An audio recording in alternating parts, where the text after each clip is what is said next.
এমন এক জাতিকে আল্লাহ সৃষ্টির শ্রেষ্ঠ মর্যাদা দান করেছেন, চাইলেও বান্দা মসজিদেও ঢুকতে পারবে, চাইলেও বান্দা মন্দিরেও ঢুকতে পারবে।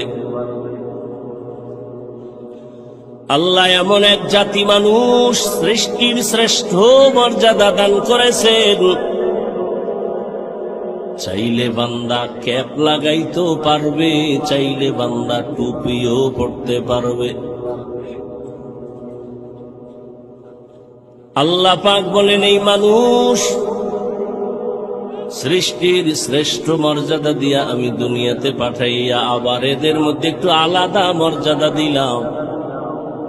সব মাখলুকতের মধ্যে মানুষ বড় দামি, আবার এই মানুষের মধ্যে যারা ঈমানওয়ালা তারা আরো বড় দামি।